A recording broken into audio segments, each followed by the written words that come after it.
You may wonder why the United Arab Emirates is hosting talks between the United States, Ukraine, and Russia when they're not a direct party to the conflict and, per the photographs released by the Emirati Foreign Ministry, were not even present in the room for the negotiations, beyond, I guess, the photographer. This past week saw Trump envoys Steve Witkoff and Jared Kushner attend talks with Russian and Ukrainian counterparts in Abu Dhabi, part of the United Arab Emirates. While the main talks held in Abu Dhabi were inconclusive, they were accompanied by mediation efforts by the UAE itself to secure a prisoner exchange between Ukraine and Russia. Arab Gulf monarchies like the UAE have invested in such mediation offerings in recent years, or sometimes just hosting talks between different conflict parties as a way to demonstrate their strategic importance to other powers in the world, such as Russia or the United States. Hosting these kinds of talks accomplishes a couple of different things for these states. First, it reinforces a reputation for upholding humanitarian standards. Qatar, for example, has arranged for a number of family reunifications across the conflict lines of the Ukraine-Russia war.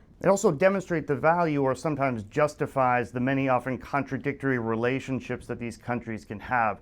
For example, Qatar hosted several rounds of mediation between Israel, the United States, and Hamas in recent years, at a time when US and Hamas officials and Israeli officials could not meet directly in the same room, but instead could convey messages through Qatari intermediaries. Finally, there's relatively little downside for hosting these talks. Even hosting top officials like Steve Witkoff and Jared Kushner demonstrates the importance of countries like the UAE to the Trump administration. However, these countries are not empowered to do much more than facilitate conversation across different conflict parties. In the case of Russia, Ukraine, and the United States taking part in talks, the main gains to the United Arab Emirates are merely being able to demonstrate that they hosted such a talk.